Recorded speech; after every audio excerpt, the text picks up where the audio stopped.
Europe today faces a moment of strategic uncertainty. Internal divisions within the European Union, from economic governance and migration policy to energy security and defense, are testing the strength of European integration. At the same time, growing pressure from Washington under the Trump administration has intensified transatlantic tensions, challenging Europe's autonomy in global affairs. These overlapping pressures have left the EU navigating between maintaining unity at home and asserting independence abroad. As geopolitical rivalries deepen and new economic blocs emerge, Europe's ability to act cohesively will shape not only its own future, but also the global order. According to the European Spring 2025 economic forecast, EU GDP growth is projected at only 1.1% in 2025, with the Eurozone area at 0.9%, reflecting economic stagnation amid internal disagreements. EU gas imports from Russia decreased from 40% to 10%, but Hungary still sources more than 75% of its gas from Russia, while Slovakia maintains Gazprom contracts, illustrating persistent energy security divisions. The US-EU reached a compromise tariff deal on July 27, 2025, establishing a 15% tariff ceiling on most EU exports, including cars, semiconductors, and pharmaceuticals. This session brings together policymakers, strategists, and thought leaders to examine how Europe can respond to external pressure while overcoming its internal fractures, and whether the continent can redefine its role as a credible global actor in a rapidly shifting world.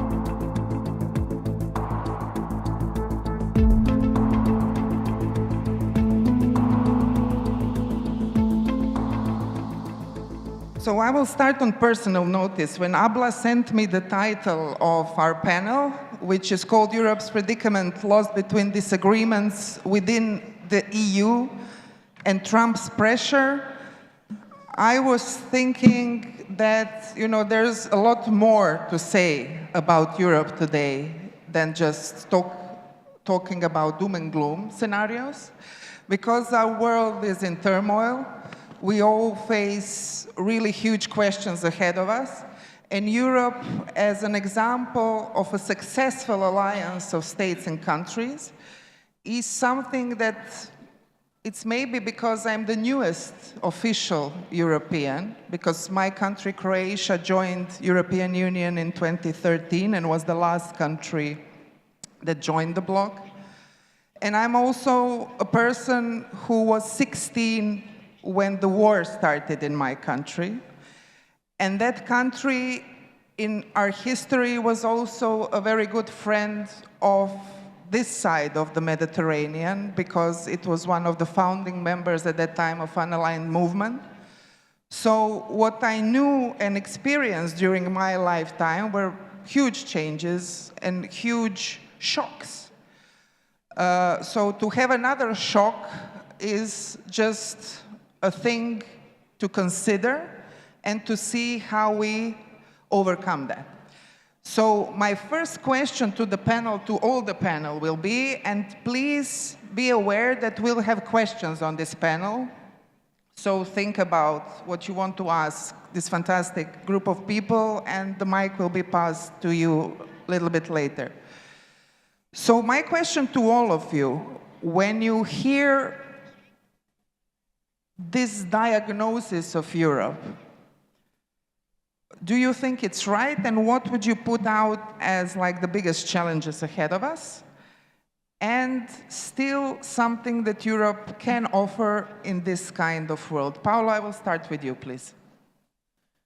If you ask me what I think when I hear the narrative of divided, irrelevant, and effective Europe, my answer is that I'm sick and tired to listen to this. I've been working in this industry for 30 years, and I've been hearing for 30 years that Europe is divided and effective, irrelevant. And in spite of that, we are still here, we are still around, and with some result. Let me give you a few examples of this ongoing and boring debate.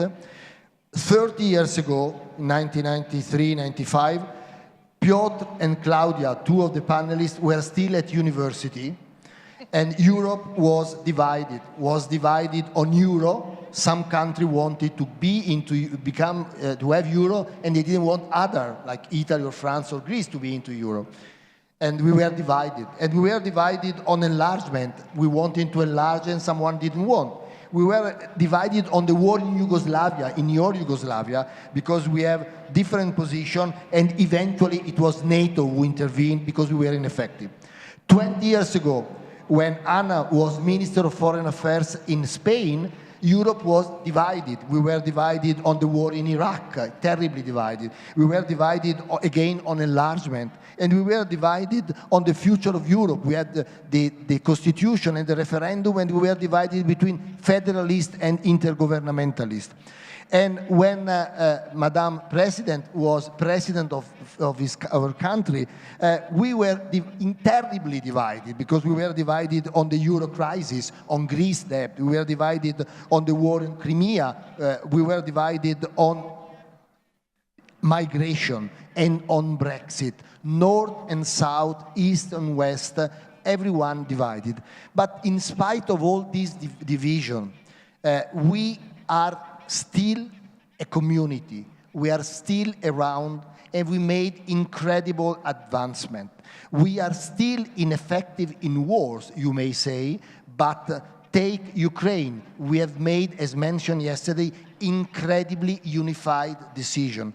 We are still doubtful on enlargement, but we have moved from 6 countries to 28, now 27, and we have 10 waiting to enter. We are still divided on the future of Europe, federalism or other solution, unanimity, but we find creative solution. And again, we keep moving. We keep with nobody wanting to leave right now. We had Brexit, but nobody wants to leave right now. And we have a dream. Let me conclude on this. We have a dream. We have 3 dreams, 3 plans to make Europe stronger. The plan from Draghi, from Niisto, and from Letta. Of course, we are not stupid. We have to implement them, and implementing them is not easy. We know that. But we have proved that with some difficulties, we managed to make the impossible. And so we think that, that last year, I told you, I was invited to a session. The title was, on Europe, Les Miserables, Europe after Trump. I think this is unfair. And it's not a way to represent reality.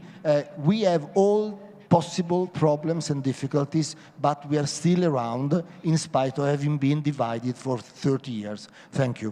Thank you so much, Paolo, for this. Please do. Thank you. I would go to Claudia Schmucker, because we now saw the panel on trade. And if we talk about one of the huge issues of today's world, it is also trade. And Europe still has a kind of economic weight and market power.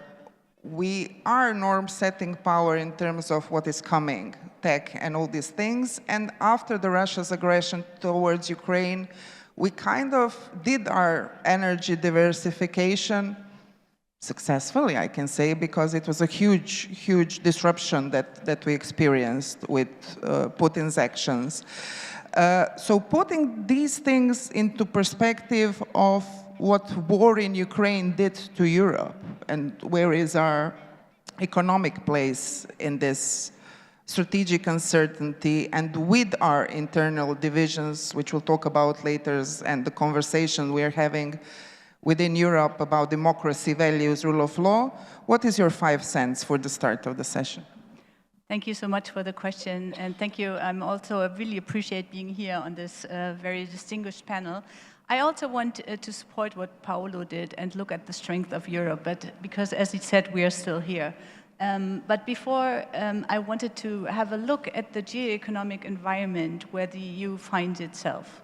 So you mentioned that, Ivana. First of all, we have a conflictual environment with increasing wars, conflicts, and crisis. And on the European continent, we have the largest war since Second World War because of the unprovoked Russian aggression on Ukraine. When we look at the economic side, we see an increasing rivalry, strategic rivalry between the United States and China, where both sides, and I really want to stress this, are using their market as a lever to achieve strategic goals in international relations. We, as Europe, find ourselves squeezed between a coercive Chinese trade policy. When you look at export restrictions on rare earths, they were just intensified in October, and between a protectionist US trade policy, which no longer distinguishes between rivals and allies. So the EU is squeezed between both. And in this kind of environment, we do have a problem that trade and economics can no longer be distinguished from security concerns. We have a securitization of economic topics. And this is where we have a difficulty as Europe, because we have unanimous decisions in security. That said, and I think Paolo also stressed this yesterday, we managed to have 19 sanctions packages against Russia. So even though we have a unanimous position, we managed to move forward. But my point is in trade. The EU is really a very attractive player in trade until today. We have more than 80 free trade agreement, association agreement, and partnership agreement. Because we are an attractive partner, we not only have a common market, we adhere to the rule of law, we are predictable, we are transparent, and we want transparent and rules-based partnerships with other countries. So in addition to the almost 80 agreements that we have a lot of partners who want to negotiate with us. And in the ASEAN region, in Latin America, that was mentioned, EU, Mercosur. We have many countries that are really looking forward to partnerships with the EU until today. So the way forward is not with the United States, not with China, but with a lot of countries that are part of the global south, if I may say so, with Brazil, with Indonesia, with all these countries who want to adhere to the rule of law, because this is in the character of the EU. Thank you so much. I was asked by Madam President and Ms. Palacio as former politicians to talk last, so I will jump to Piotr Buras for the next question, because everyone is interested here also about internal divisions and conversations we have within Europe. And because of Polish size and importance and, this concept, we call it Weimar Triangle also, from Paris, Berlin, and Warsaw, I find it problematic, as I've mentioned, because I'm from the Southeastern Europe and, the Balkan region, to call this still a new Europe, 20 years after enlargement, 21 years after enlargement, when, Poland and Lithuania is kind of offensive from within. I will be, very critical from my side. But how does this perspective fits in European geopolitics, not just with war in Ukraine, but in general, because we heard challenges from Claudia and from Paolo. Yeah, thank you very much, and thank you for inviting me to this great conference. I think, of course we have divisions in the European Union, and you mentioned some of them. I mean, there's, of course, also in our part of Europe, Eastern Europe or Central Eastern Europe, to calling us 20 years after EU accession new member states, it's highly problematic. It's being criticized very often. But I think, in fact, I think that this topic of internal divisions among the EU member states in the European Union is vastly overstated, and some other colleagues have already talked about it. I think what is a much more of a problem today in Europe is our internal divisions within our countries. We are all democracies. The political leaders need to take into account the positions of the societies, of the electorates. And all European countries are at the moment highly polarized, highly divided, and the conflict between the centrist liberal democratic parties and the far-right parties is basically shaping Europe's political culture.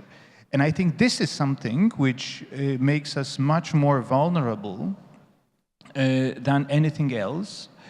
And this is something what is being brutally exploited also by the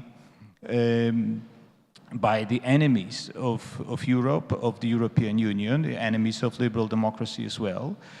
And I think that, I was following yesterday's and today's discussions quite closely, and I find it very striking how ambiguous the image of Europe, of the European Union, is in these conversations. On the one hand, there is this perception of Europe being very weak, divided, being paralyzed by these internal conflicts and developments. On the other hand, there is a big hope, apparently, that the European Union could play an important role as a partner of the Global South, regardless of how we define this concept, that basically without the European Union, Egypt and other countries from Africa, from other continents, will not be able to prosper in this new geopolitical disorder in which we find ourselves. So basically, European Union as a beacon of rules, of multilateralism, of international institutions is badly needed. And why I'm saying that? Because, I would like to come back to this issue perhaps later, to the question of Russia and the war in Ukraine. But I find it striking that it is, I think, quite underestimated how devastating a role Russia plays when it comes to fueling the internal divisions in the European Union, destroying the internal democratic order within the European Union, supporting parties which want to weaken the European Union. And if you think I mean, you here in Egypt or in Global South in general, that European Union you need a strong European Union. So we'll not get such a strong European Union if Russia wins the war in Ukraine, and if Russia is successful in undermining the current political order in the European Union. We will get a European Union run by far-right parties, which is the wish of Vladimir Putin and Donald Trump, by the way. You will get a European Union paralyzed, indeed, and a European Union of les misérables, as Paolo Magri has just said. So I think there is, you need, I think, to understand that this is what is at stake also in the war of Russia against Ukraine, is also the future of the European Union you need as a partner in the world. So there will be no European Union shaping the international order as is in the interest of, or co-shaping with you, as is in the needs, in interest of this part of the world, if things go wrong, and when Ukraine lost and Europe is perhaps the next victim of Russia's aggression. Thank you so much. President Grybauskaitė, you are and you were in the front lines, both as a president of Lithuania, pointing out to your other European colleagues what kind of a threat Russia was. And at the end, we are in 2025, a year in which Donald Trump started his second mandate in the White House. And concerning the security dilemma with, our own strategic autonomy out there with all the challenges there, can we call this American betrayal or something that was expected? And how would you formulate this importance of security that connects with all the things that Claudia was talking for our future and for our present state of play that everyone described so precisely? Thank you. 2025 is a special time where Europe became confronting the challenges posed by rival in the East with open conventional war and imposing partly energy crisis. And from another side, our transatlantic partner becoming more and more unpredictable and behaving also as a rival, sometimes especially when we talk about economy, about trade, even about security. Why for Europe and in new financial planning, Europe decided from being political and economic union became also defense union. That's the new phenomena which we took very seriously, and we creating the defense fund. We have first time in European history defense commissioner, and we investing seriously in revival of our defense industry. So that's about rivals, friends, enemies, and partners who are doing this to us, and this is good. Why? I like crisis. I like it. Because in Europe, if it is peaceful and nice, nothing happens. And Europe is degrading, not competing, not investing.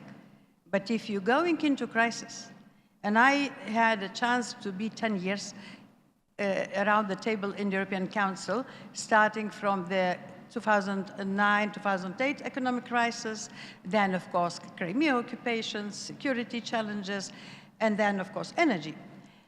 The problem was for Europe all the time that Europe fully dependent on Russian energy resources, without any choice, practically fully. And this was misused by Russia at that time, because energy was always used as tool of influencing our political parties, our policies, and practically the instrument for corrupting political system in Europe.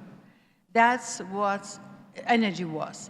So main goal for us in the East, Baltic states, Poland, was very clear: to rid off dependency from Russian energy resources, and this helped us. Already Lithuania built the LNG terminal, the first in 2014, helped us to survive, and very well, the energy crisis which started in 2020. So what I'm saying, that the new challenge in Europe, by external threat, external difficulties, you manage to have a united decision after discussions, after rivalry, but united decision, and you're reaching the goals. And usually Europe was developing itself from crisis to crisis, because the pressure, external pressure, helps us to unite. Europe is not a one state. It's even not a federation. It's a union of independent member states who agreed to have joint policies, agreed without any pressure to have joint policies. Why? Sometimes, looking from outside, looks like that we're arguing all the time between each other, criticizing each other. Yes, we like to criticize. Yes, we like to be ironic and to be very tough on ourselves. But finally, then the crisis occurs and challenges come, we able to have an agreement. Yes, we do have in energy still 2 free countries still buying Russian oil and gas. But they are misery. It's a few percent in general, about 10% in general still Europe is buying. But by 27, we already agreed to rid of dependency and to buy energy resources from Russia at all. But this about 10%. Before the war with Ukraine, of course, it was a different matter. So why I'm saying that, yes, Europe is very interesting phenomena, but Europe gave us a chance, especially for new members. We 20 years, 21 year in European Union. So for my country, for example, we now almost 100% of European average, our level of development, and we started from 40% in 20 years. Such progress, which we were able to use only because of European support, European joint policies, European financial assistance. Finally, we had been under huge pressure to make reforms, to fight corruption, to have democracy and democratic governance in our countries. That's the agreed rules in European Union. That's what kept us strong.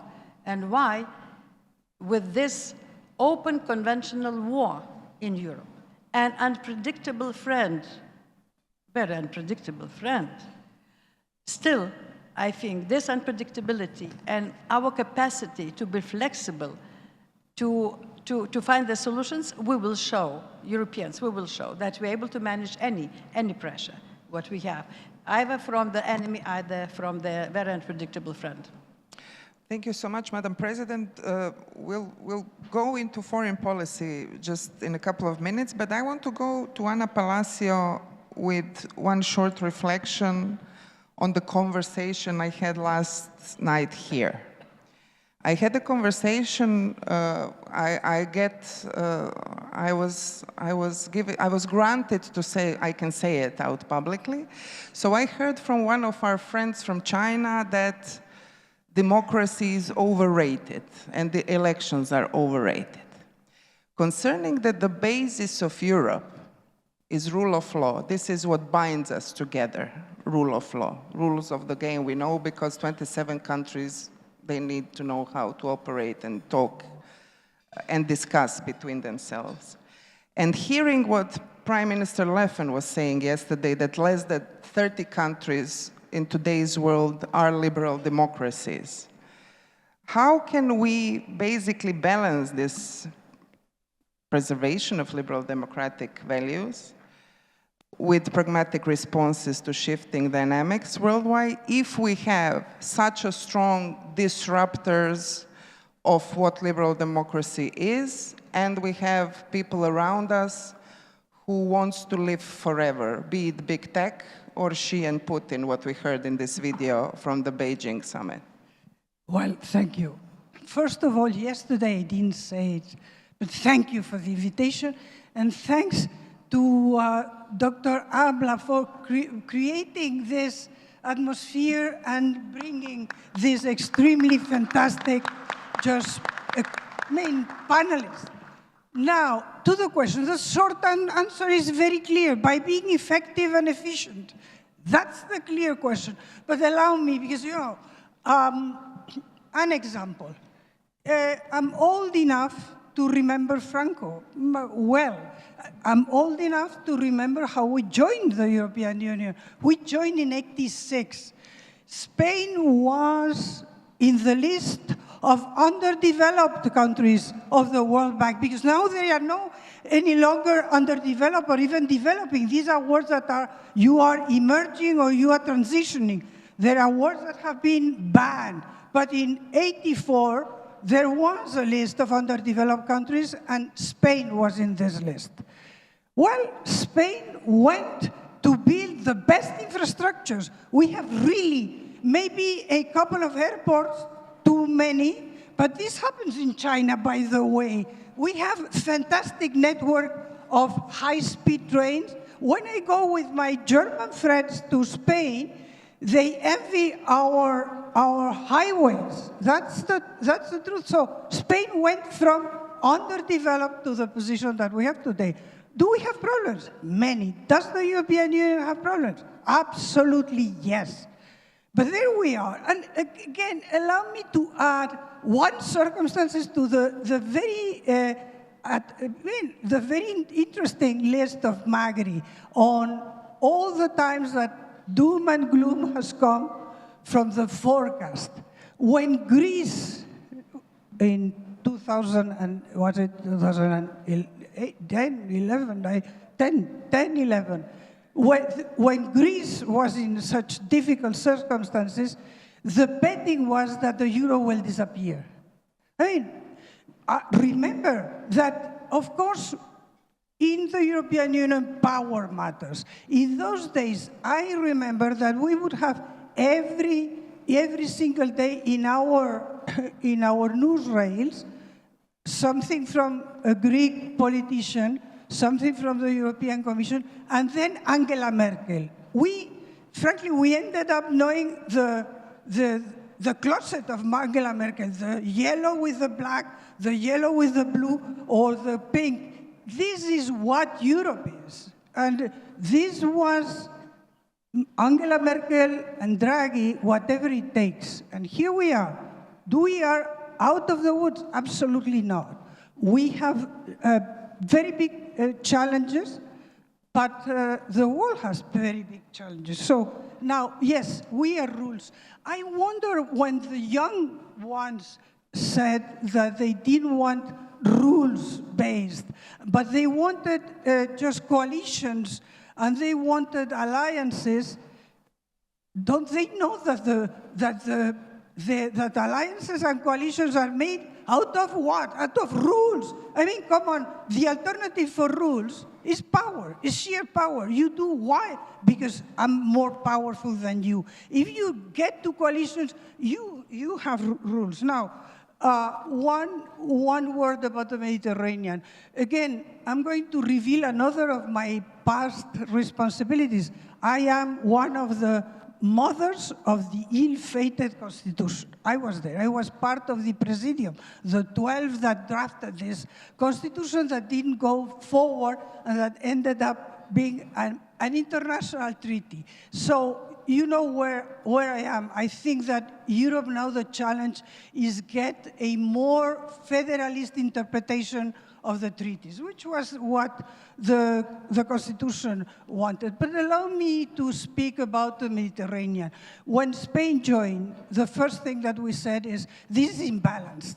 We have a neighborhood policy towards the east, but we don't have a neighborhood policy towards the Mediterranean. And this is the Barcelona agenda. And frankly, I think it's important to mention, I don't have time, maybe later, to develop, but the Pact for the Mediterranean, this is the new commission has a commissioner for the Mediterranean, a director general that very intelligently, in my opinion, is the Mediterranean plus the Levant plus the Gulf, is the director general.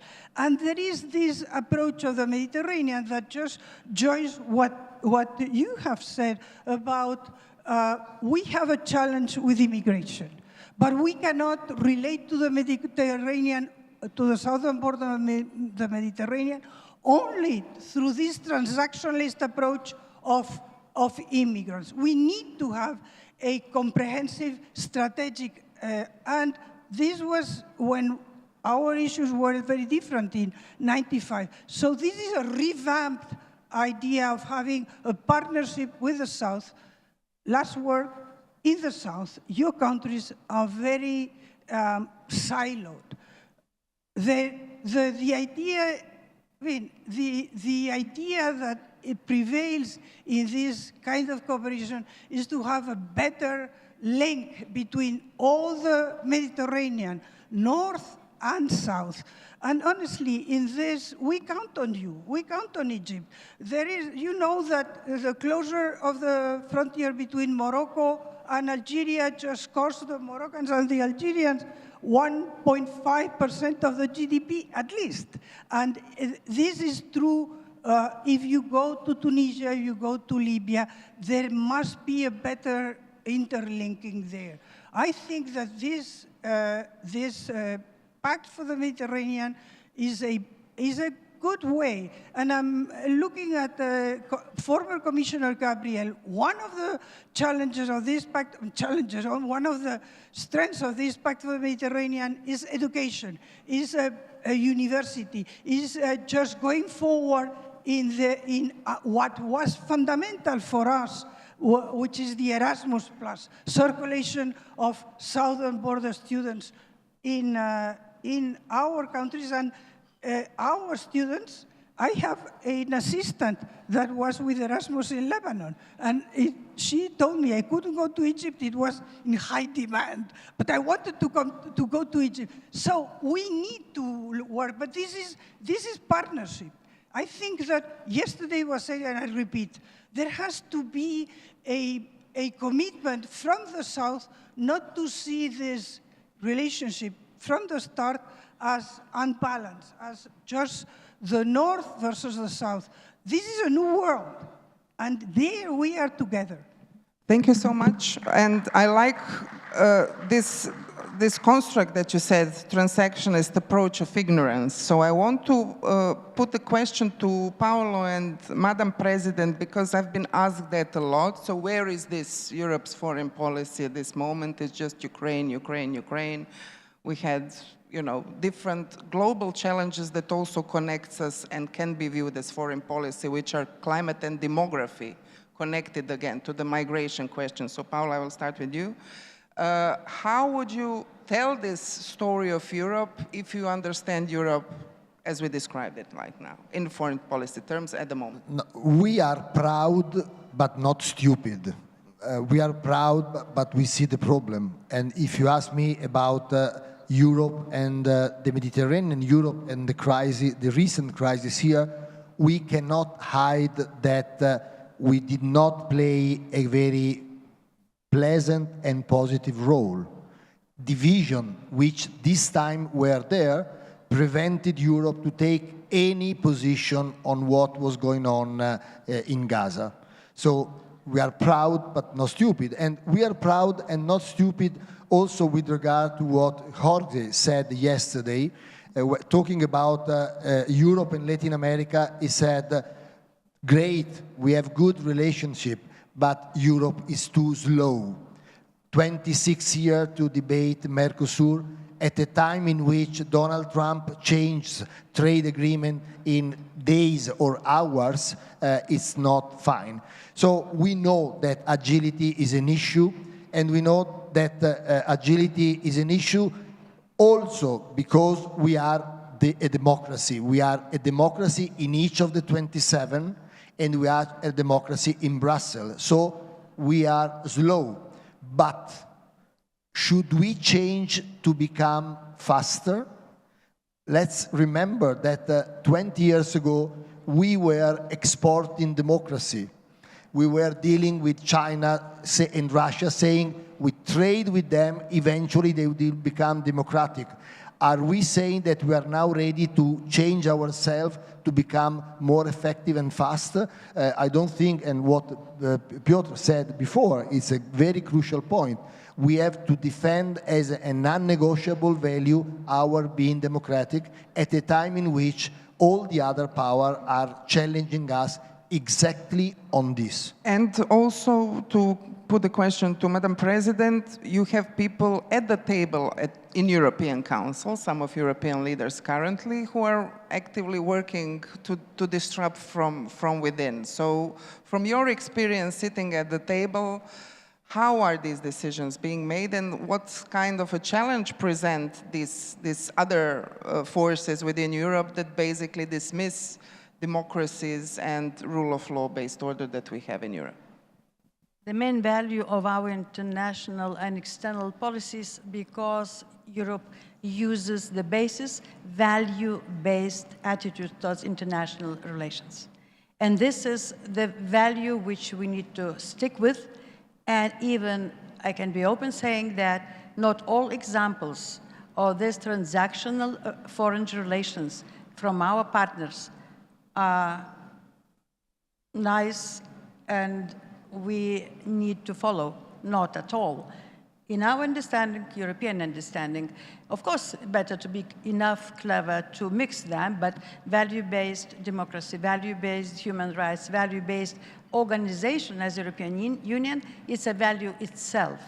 We new members, 20 years, new members, we joined because of these values. We also, as Spain, we had been under Sovietization, under communist for 50 years stage, and we know what that means, dictatorship, what that means no human rights, what that means gulags and extortion of population, killing population. That's what we've gone through. For us, the goal was union, respecting human rights and values. So in today's world, yes, we cannot be naive. We cannot still dream about only value-based relations. We need to adapt. We need to learn to be faster. But as I say, crisis is good because Putin is kicking our backs on one side, Trump is kicking from another side, and we in between need to think how we manage, but think first about ourselves. And that's also clear. Why we investing more in defense, why we invest more in competition, why we invest more into our digitalization, and we are into technologies, and that's exactly because we're under huge pressure. And we do not have time to be slow, we do not have time for bureaucracy. That's all is very good lessons, and I thank both for them, ironically, for this good push for our development. Thank you so much. Claudia, Schmucker, I want to ask you, you've mentioned resources, energy, and talking about geopolitics of today, you know, AI, tech, this rivalry, you know, acceleration of arms race, basically, between China and the US in that regard. How can Europe play a role? We saw that China and Russia positioned themselves very well in our southern neighborhood, around some African countries, for example. Ms. von der Leyen is running around trying to get some deals in terms of from raw materials. We now have in Angola at the end of this month a summit, African Union, European Union. So how do you see Europe in this side of, let's say, geopolitics? Yes, thank you for the question. I think the importance is Europe needs to be attractive. And I think we can do that because we have a large common market. And what you said, we have value-based action, and we are rules-based. And I think we cannot underestimate the importance and power of rules that we have established in Europe. So when you look at the digital sphere, we have the Digital Markets Act, we have the Digital Services Act, and even though it might sometimes go too far, it is the basis for a rules-based together. There's no coercion, there's no power-based, you know the rules and you know the transparency. So what Europe needs to do first to be attractive and to be an attractive partner is to have its own economic strength. And I think you mentioned that, the Draghi report, the Letta report. We have a lot of reforms ahead of us to deepen the common market and to deepen the understanding that we have. We also need to invest more strategically. I think you mentioned that we, especially Germany, believed that the market will rule everything. So we had energy dependence of Russia, which we did not think was a problem. But now we see that trade and energy can be weaponized. So we need to think more strategically, invest into our own resources, also regarding raw materials and rare earth, because we see that's another conflict that's coming up. And the last point that I want to make, as Europe, we need partners. And we need partners who support the rules-based system together with us. Because I think Anna mentioned that several times, rules are the opposite of power-based relationship. And we want to have this kind of rule-based relationship. I think Europe is in a good position here. We established a lot of rules. Yes, we need reforms, but I think this is the basis to move forward. Also in new technologies, in AI, all the subjects that you mentioned. Thank you very much. I want to come back to Piotr.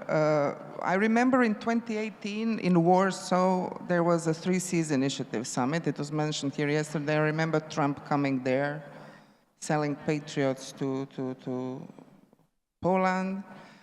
From this perspective, you've mentioned you will talk about war in Ukraine. Do you think that people here really do understand how fundamental this is still for Europe, the Russia's aggression towards Ukraine? What also Madam President and all the others mentioned, how basically this kind of shock helped us again try to rethink ourselves and align in a sense. And how would you connect this with this enemy from within, which you described, far right? Because we are forgetting maybe with this new generation, because we see this trend overall, even though Europe is demographically declining, Africa is rising. We saw within this new generation, TikTok, oh, it's cool to be half-naked and ride the bear. And what's the name of this guy? Vladimir Putin. He's cool, he's nice. This is something we're experiencing in Europe. Also, our younger generation being more prone, basically not knowing what far right meant in our history. So maybe to kind of put it out more loudly there. Yeah, thank you, Ivana. It's a very broad question, but I would try to answer it briefly and making basically 2 points. And I think the first point is that if we talk here about the challenges Europe is facing today, we need to understand that we have basically, I would say, 3 legacy problems which very much relate to the challenge you pointed to. The one is the extremely high energy import dependency of Europe. before the war in Ukraine. The second one is our defense weakness, so military weakness. And Stefan Scheppers alluded to that, saying that that makes us basically prone to be blackmailed by other powers, especially by our big partner, the US, which was visible in the trade deal in the summer. And the third big challenge is our technological weakness. So these are basically three extremely important liabilities of the past developments in Europe, and we are trying to cope with that. And I think Mr. President talked about it, that we managed basically to shed this energy dependency on Russia very quickly. That's quite an astonishing development. We are still energy import dependent, but we are making progress. On defense, we are investing much more, a lot, and much has changed, but of course we cannot change it overnight. Technology, I think, is probably the most difficult one, to be very honest. I think this is the huge challenge. But I'm saying that because it does relate to what Ivana asked me about, because this makes Europe vulnerable. On the technology side, this is also a very huge, I think, challenge for Europe, basically at the nexus between technology or big tech and democracy.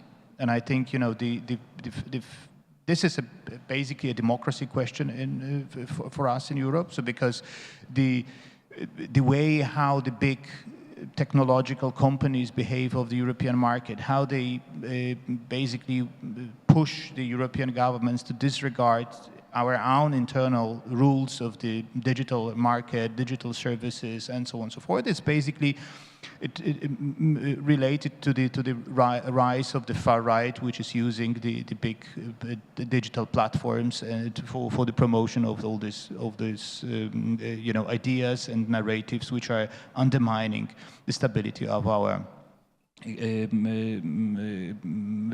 governments, of our political systems.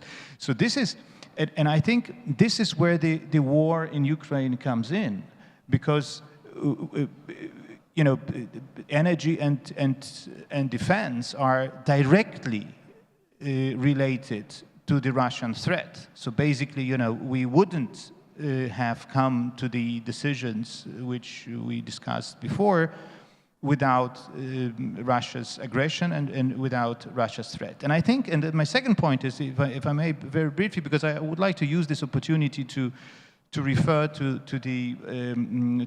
yesterday's lecture by Jeffrey Sachs, who made a couple of points which I think have not found any response here in the room, because there was probably no opportunity, but they deserve some comment, because Jeffrey Sachs was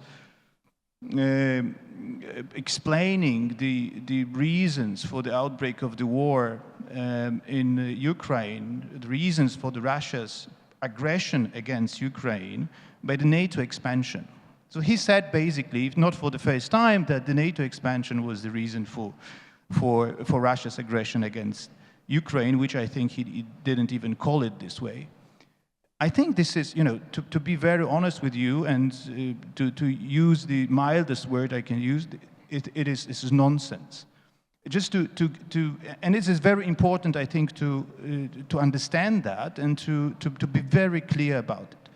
You know, NATO, Poland, and several other countries joined NATO 1999. 20 years later, there were in Poland 5,000 American soldiers on the Polish soil. And then, 2022, Russia attacked a country which was not a member of NATO, Ukraine. So this is, you know, so why can you, where is the link? Why can you attack a country which is not a member of NATO because of NATO's expansions 20 years and 25 years back? So this is one point. The other is, you know, there is obvious, and it was even told by Trump in Anchorage to Putin very openly that Ukraine would not join NATO.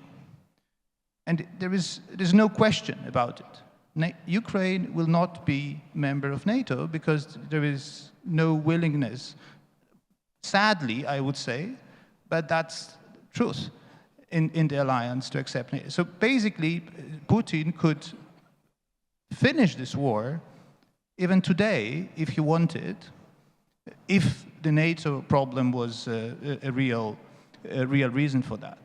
And last point on that, you know, I just want you to remember that Putin wrote a very important essay, 2021, just before the outbreak of the war. And there was no single word about NATO in this essay. It was about history, and it was about Ukraine as a country which is not a nation, a country which should not be an independent state, a country which should be part of the Russian Federation. And this is, you know, when we talk here, it is as if, I don't want to use, you know, false metaphors, but if you have a country like Saudi Arabia, who would say, just imagine Saudi Arabia would say, oh, you know, we have Mecca and we have Arabia in the name of our country, so we should be basically the hegemon of all Arab countries. And Egypt is actually, you know, it's a nice history, very nice museum, but, you know, it doesn't matter, it was a long time ago. It should belong to us. You know, it's absurd, isn't it? I mean, and this is exactly what Putin said about Ukraine. So basically, he denies openly Ukraine's independence, denies statehood, denies nationhood. And this is, you know, really not in line with all the values, rules, and we are praising here and talking about. Thank you. Because so I think this is important to clarify. I just need to detect who is the person. We have more time for who is the person who is going to take microphone around the room. Where is it? Just think of us. Super. I see you. Thank you. Anna Palacio, I want to ask you about other things. So it's been 10 years since, I call it so-called refugee crisis. In Europe, we have Pact for the Mediterranean, we have new commissioner, she is Croatian, for the Mediterranean, but we also heard Europe was not unified nor vocal enough about war in Gaza. And what do you expect? We saw President al-Sisi coming to Brussels. It was first ever EU-Egypt high-level summit. There were some deals there, but how do you see this new, let's say, position of Europe towards Mediterranean, especially here now in Egypt?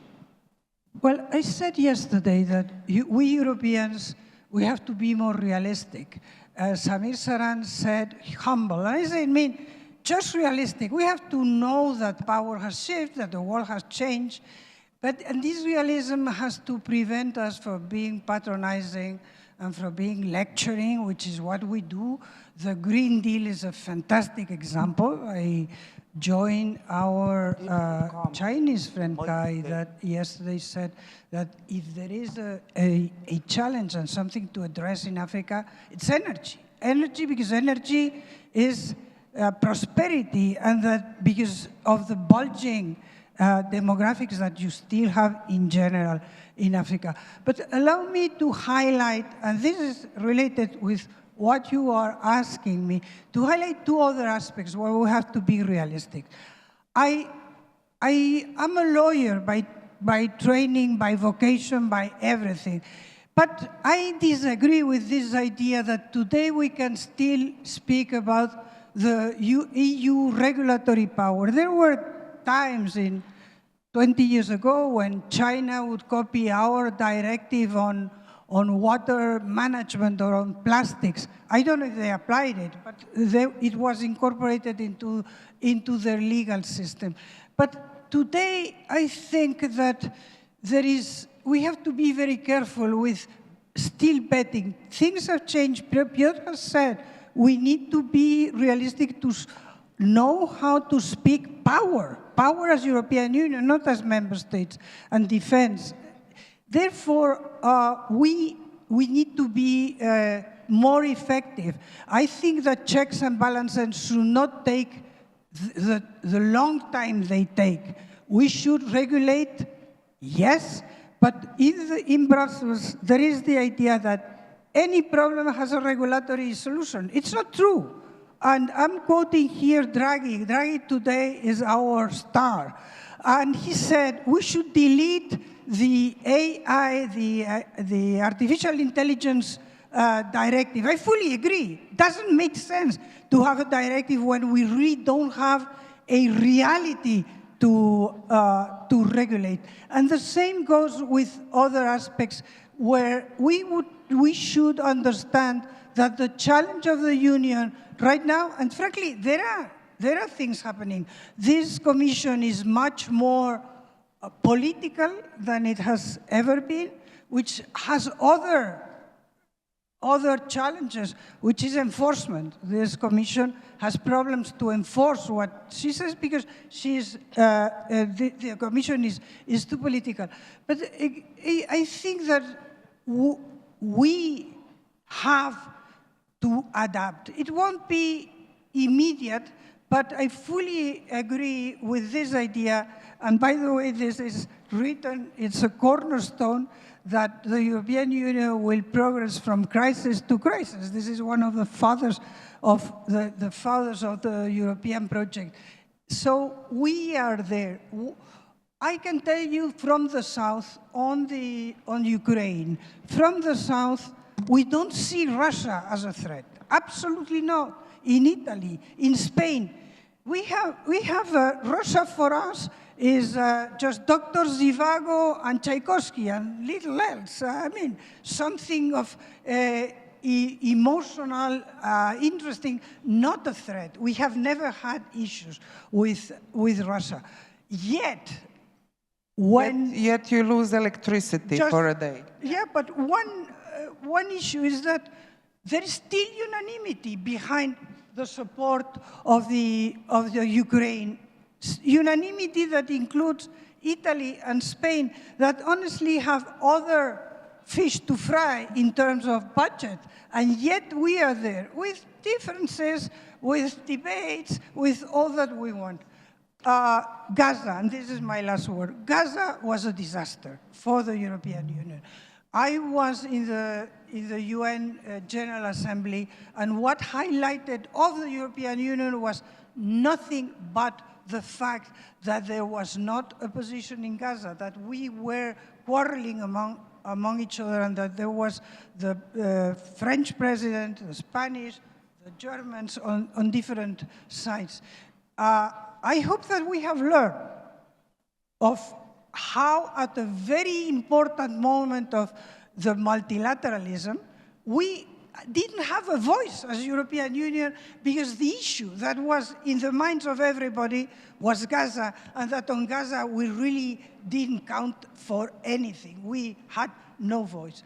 We need to be to internalize all this and understand, as I say, that times have changed, that this is not the 70s, it's not the 90s, it's not 2006 when we thought that the world would come to govern itself as the European Union. We need to be more effective, more attractive, and faster, I think. Paolo, just one comment. No, again, we are proud but not stupid. Yeah. We are proud but not stupid, and Anna said Draghi is the star, and he is the star, but we have to implement Draghi. And implementing Draghi is not easy. Draghi's main message, he has a lot of recipe, is act as one, which translated means become a federalistic institution. But in a sense, it's the same what Letta says and Ninisto, so more or less. Yeah, but Draghi is very pragmatic, and he said, I'm not saying we should move into federalism. There are no political conditions now, but at least pragmatic federalism, which means coalition of the willings. We need to, when paralyzed, we need to move in subgrouping and move on. We cannot get stuck on many issues because one country we usually manage to override the veto, but 2 or 3 countries paralyzed. So this is the point if we want to. One last point. Lofton yesterday said, the former Prime Minister, we have to change narrative. While you were talking about Spain or Poland or Lithuania out of poverty, relative poverty, we always say that China brought out of poverty hundreds of millions of people, but Europe in decades brought out of relative poverty hundreds of people, at least 150 million people, and in democracy. And always we say, no, the dictatorship, they have long-term plan, they can do that. We did it. With Spain, with Portugal, with Eastern countries, with many, and this is something we should put into the narrative. Proud, but not stupid. Hands, please. I'll count. Hands, please. Questions, no questions. Come on. Okay, we can just add? Okay. Yes, please. Just add to Paolo. Because I think that's an important point, that we look at Europe and what happened in Europe, and we need to focus a lot more on our neighborhood. We have a lot of countries that want to join Europe in the east, but also in the south. And I think this is a point that we need to stress. We need to focus on the neighborhood, on closer partnerships, and be more pragmatic in the cooperation that we have, and look at what happened with the countries that are already members and their economic development. I really just want to stress that this is an important point. And this kind of pragmatism, I hope also Germany is learning that we need to be more European and maybe not just German.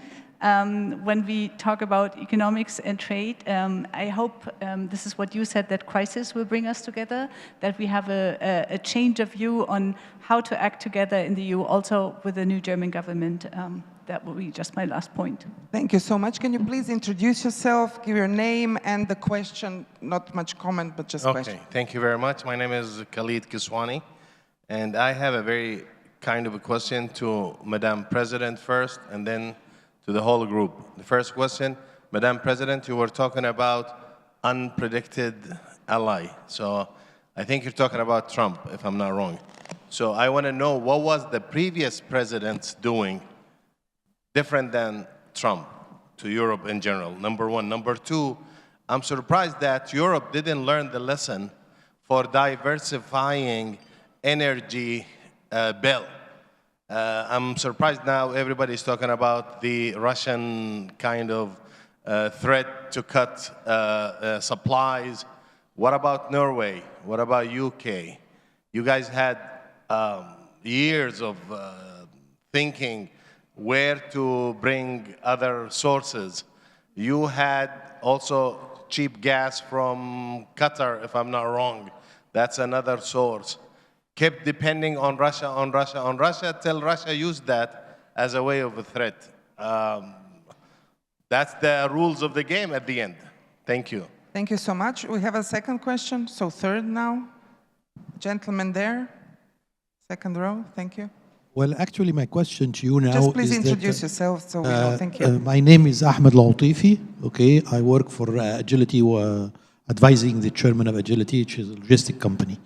My question now for you, actually, you said very important point to expand to other countries into a partnership. Okay. Now, what we saw in our relationship with the European Union actually was first we had a 1977 cooperation agreement with Yemen. And then we moved into a full partnership. And when we looked at the aspect of trade and industry, we lost the privilege that we had in 1977 agreement in our partnership in Europe. So we moved forward, but for Egypt, the result that we moved backward. We didn't achieve anything. We have higher tariffs, we have higher requirements for material origin, of origin material, and this imposed more restrictions on Egypt. Okay, so my question now, if we are going to go forward, what or how can we work this out so that Egypt can have a win-win situation from this relationship? Thank you very much. Thank you. We'll now answer this and we'll pick up others. So, Madam President, what was different with Biden and Trump? Can I start from energy and then go Yeah, to please political? Because I don't want Germany to answer. For them, it's more difficult to do it because they were leading in dependency on Russia. And only the war and aggressive behavior of Russia made us free from this dependency. But addiction of Europe for the cheap Russian energy was based also on philosophy and ideology that naive, that if you trade with Russia, you make Russia closer and Russia will become less aggressive. While that was basis for most European nations to trade and deal with Russia. Even in let's say, 20 years ago, I talked with the NATO chief just this week. He was saying, for us, Russia was practically a partner. We had a partnership agreement with Russia, and we were inviting them into our meetings, and in headquarters, the head office in NATO, in Belgium. So that's how it was, and nobody expected really such deterioration in relations, and why it was this addiction, especially in large countries as Germany, where all industry was addicted to this cheap energy and was based on cheap energy from Russia. Now why it's so difficult to transform and so expensive, and why the shock of energy crisis only made this possible. And because we had, for example, small country, Baltic, we had experience of building LNG. So Germany was copying our example in 2020. And even today, our company, small Lithuanian company, is managing 3 LNG terminals in Germany because we showed how it is possible. We were dependent 100% on Russia.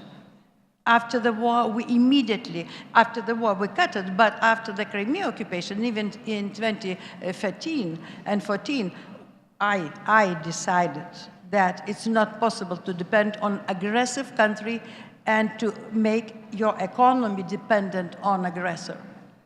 Because you cannot have political independence without economic independence. So that was a hard lesson for all of us, but we're learning it.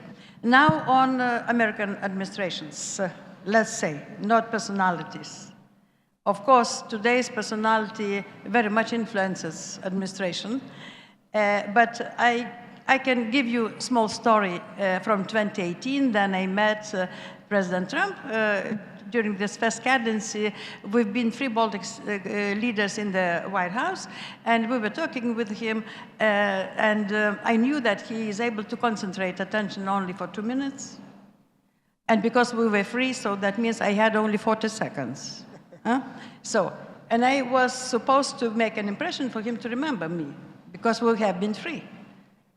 So I started, dear President, because you predictably unpredictable, I hope that you will be unpredictable also to our enemies, not only to us. My 2 colleagues dropped from the chair, because at that time, in 2018, it looked not very diplomatic. But his reaction was, oh, very good. Repeat this, please, in press conference. He wants to be predictable and predictable. All administration wants. It comes from his, of course, personality, but they're using this as the strategic tool of communication, of dealing with the partners, with enemies, with anybody. This ambiguity hanging on all of us, partners, friends, enemies, whatever. But for us, we're learning how to manage it, and we use it also, because ambiguity, if you use appropriately, also useful for us, because we can be also unpredictable for him, especially on defense now. If we don't want to be active, not willing to give security guarantees, as it was traditionally, fine, we will manage ourselves. Yes, maybe not so fast, but maybe in a few years, we will say, thank you, we don't need it anymore. So ambiguity has 2 sides and 2 possible influences to both. Who is delivering or using this policy and who is receiving this policy. So not only in economy, but also in politics, in trade. But even in trade, I can give you a small secret about the taxation and what is imposed on us. In reality, if you listen, administration, it is 50, 25, whatever. But if you look to the average of the tax, it's only 18%. But effective, because all these impositions has a lot of exceptions. In reality, it's different, but de facto, the effective tariff until now, it's about 10%. 10%. And the theater of red, everybody is engaged, discussing, frightened, 10%. Okay. Thank you, Claudia. You will pick this one on also connect energy diversification and extend to other countries partnership, and we'll connect it. And Anna will be second. So Claudia is first. Oh, sorry. Okay. Yeah, sorry, Anna, you go ahead. No, you go ahead if you then took the mic. No, because I wanted to. Claudia. What I think is that you asked for a fundamental question, which brings the three threads for energy. Energy security, so security of supply, affordability, and then sustainability, which is compatibility. Now, one issue on which I mentioned yesterday, I think Sachs forget, is that today, the best way to contribute to caring for the climate change, to decarbonize, because this is what it is called, is to go from coal to gas, among the available, for everybody, easily available. This is something that we have to. Now, you have asked, there is, in the European Union, we have these three threads. We have one issue. Again, rules that affordability and energy mix, so energy mix is with the member states. Sustainability is with Brussels. And there you have a collision. But we organize the Energy Union. This was a project to go towards what you say, diversity of sources, diversity of routes, and in particular, why not more from the south? In fact, from Algeria, the European Union, through Spain, we receive almost as much as Nord Stream 1, so 40-something BCMs. Nord Stream 1 was 50 BCMs. This is what we receive. But there is also Libya. Libya and Italy has always had. We need to foster the South because, Russia was dumping the price of gas. And Germany, because it's Germany that was hooked mostly because Germany is the big machine, is the big power.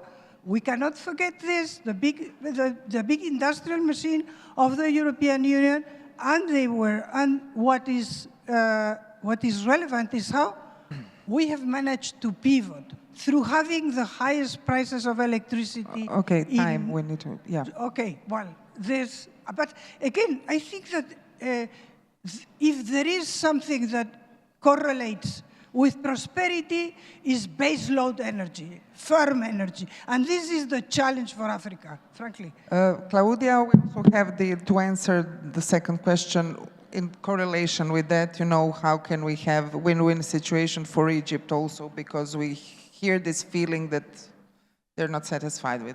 Yes, I would like to briefly touch on both questions, actually, because Germany is always seen as the center when it comes to Russian gas and oil purchases. We are a resource-poor country, so more than 60% of our energy needs to be imported, and we did that from Russia. We also had Nord Stream 2 that was supported by the previous German government. We did believe, there's a German saying, Wandel durch Handel, which means change through trade, because we believe that if we have a close trade partnership, there would be no security concerns because of this interconnection, that Russia needs us as a purchaser and we need Russia. So that was our belief for a long, long time. This is also why we built Nord Stream 2. And Russian oil and gas was just the cheapest way. And for a long time, we just looked at the price. And this is why we didn't buy energy from other sources, because Russia was just the next to us and the cheapest way. And I think we learned the hard way that we need to change. And I think Germany actually did an excellent job of switching really short time to other energy suppliers. The second one on partnerships, I'm sorry that I don't know details of the EU-Egyptian agreement, but I think the EU keeps on modernizing its trade agreements. We also have become more pragmatic in our approach to trade agreements, where previously we had certain chapters that all needed to be implemented according to European standards. I think we are much more pragmatic now, and we are much more willing to also give policy space or space to develop their own industries. So I would be happy to look at the agreement, but I think there's always possibility of progress. That said, I think we already have the Pan-Euromed free trade agreement which spans around the region with very low rules of origin, which might make it also easy for the countries to import to the common market, which is also a very attractive destination. But as I said, I think the EU has become more pragmatic altogether. Thank you. Next round of questions, please, hands. Sir, I don't see. Who do we have? Gentlemen, please introduce yourself and thank you. My name, I am a man of the world. I don't have a name.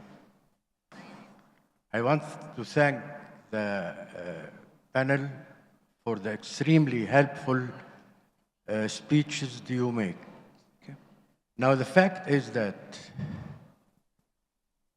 we all know that change is the only constant in life. Secondly, adaptability is the key to continuity. Now, what's happening in the EU and Trump, Russia, and China, we need to adapt to what's happening, to continue. Otherwise, there will be a great loss. So, what I expect from the panel, that to give us a prescription of how can we adapt the policies to what's happening in the world. Now, nature created Trump, and then created Putin, and then created China. And here is the balance. This is the balance. We need to deal with this balance. Thank you. Thank you so much. Next question. Hands? No questions for now? Okay, you think we have time for one or two more. So how can we adapt? Change is the only constant. I love this philosophical, and adaptability is key to continuity. Thank you for these two sentences. But how can we adapt with these through pillars called Trump, Putin, and China? Paolo, you can start. I can't answer to this, but let me make two very brief comments. The first, again, we are proud but not stupid also on defense. If something happens now, we are not ready. If we build up defense in the wrong way, we will never be ready, meaning if we increase the capability of each national army, we will not have a European army. And if we keep buying American arms, we will always be dependent. So there are three very important issues that we are clear in mind and we need to implement properly. And then let me, if you allow me, make a comment, a more general comment, very briefly. The unpredictable precedent has created unpredictable reaction. Because before we got into this room, we met, some of us for the first time, we look at each other and we said, it's no more time to do the same show that we do, to put on stage our division, our internal debate. It's time to show to everyone that we are aware of our future and we are working on that. And the second refers to you. In the last few years, I've been to conferences in which the session of Europe was late in the evening with a few students in the room bored. This setting is incredible. The room is full of people which have been interested in listening what an important continent as Europe is planning to do with proudness but without being stupid. And thanks to you, it was an incredible experience for us as well. I will print T-shirts, proud but stupid. The good T-shirts, right? Thank you, sir. Piotr. Thank you very much for this question about adaptability, and I would like to narrow down a little bit to the European Union, because we can talk about Egypt's adaptation to the new geopolitics and other countries, but we focus on the EU here. And I think, you know, from the EU perspective, two things are important. The one is that we shouldn't, you know, only react to what others do. So basically, this adaptation process cannot boil down to us basically, you know, jumping from one decision to another, reacting on what Donald Trump or Xi Jinping or other leaders have said or done. But we have some long-term challenges which we should work on, and the Draghi report defined them very clearly, and the Ricoletta report, that we have a number of, you know, there is no shortage of analysis.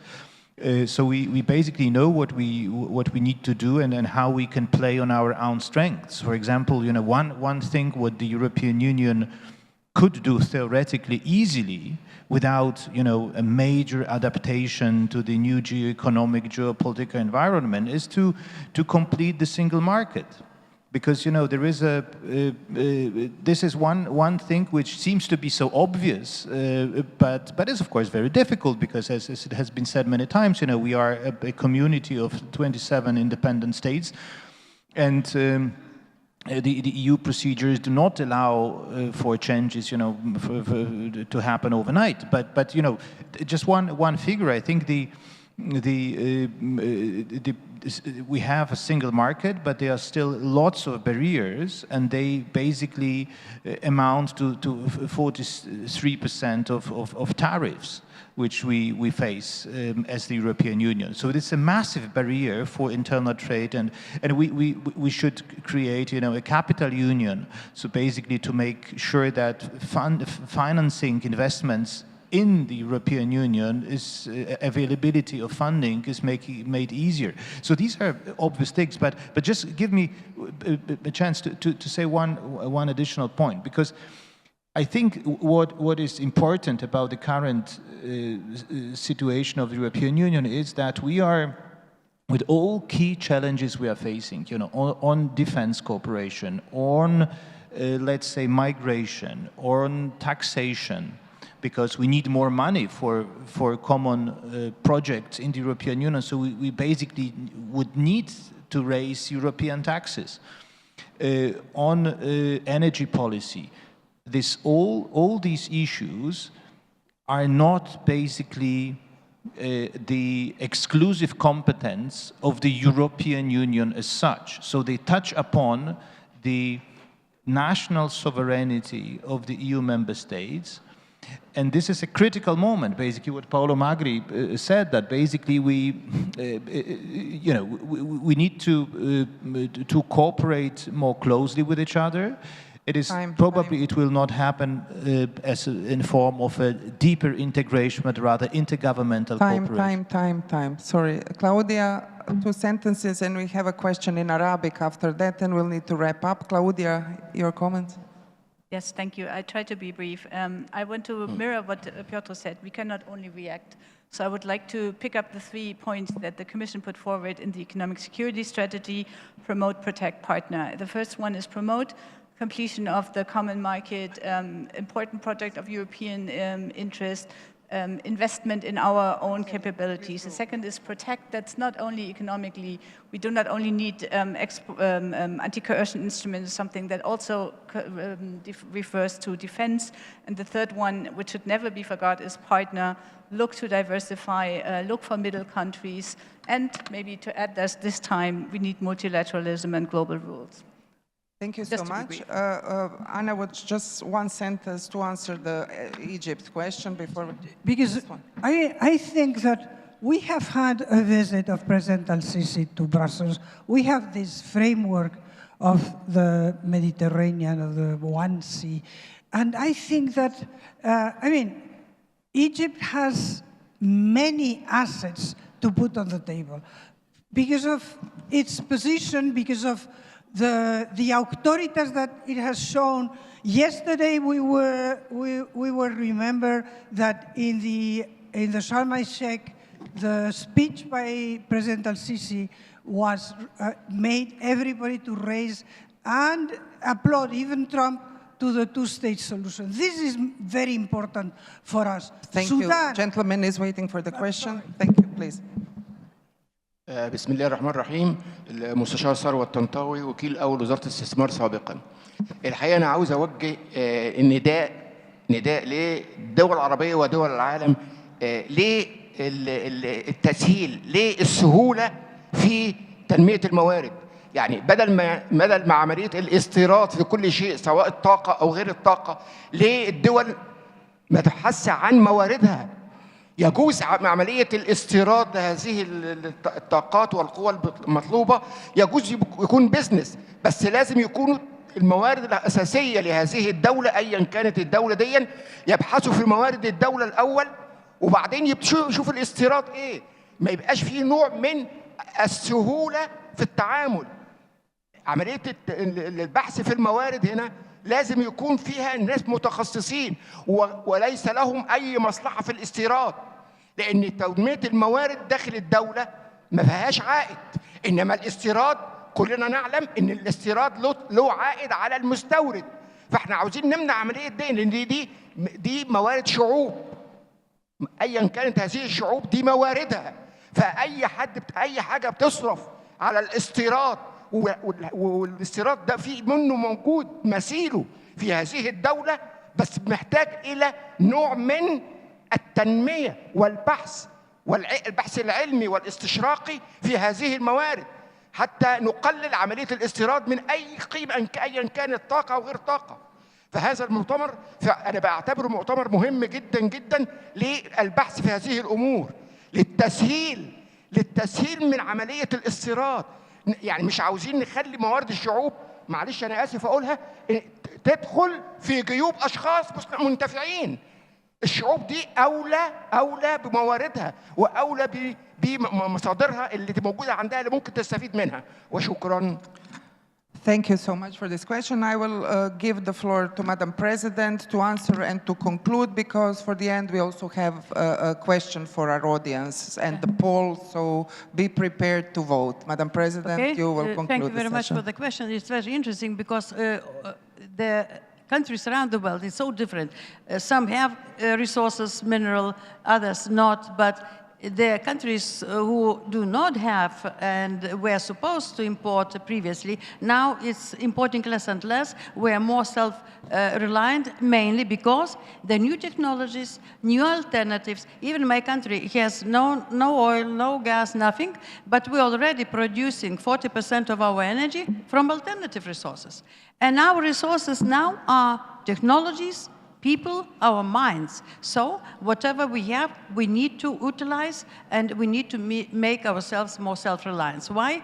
Europe becoming also very strong because mentally we now understand and have courage to become self-reliant, and why we are talking about their strategic autonomy. So now in nearest years, we will be able to say that it's not only about US, not only about China. I'm not talking about Russia because they are killing themselves and their economy with the war. And Europe will become the points of competitive attraction in the world. Thank you so much. And now the question, I even don't know what the question is. We will see, so please let us have the poll. Take out your papers, the QR code, and please vote. And I beg my dear friends, Gen Zs, to be active again. So until we wait, maybe before we see the results, we see the question. Okay. So, if Europe fails to overcome its internal divisions, how do you expect the next generation, fantastic question, thank you for this, to respond? A, purple, they will seek a new, more flexible European identity. B, orange, they will lose faith in the very idea of the Union. And C, black, they will reshape Europe into smaller, more efficient regional blocks, so within Europe itself. We have 45 seconds still. Please vote, all of you who are also from EU and outside the EU in the room.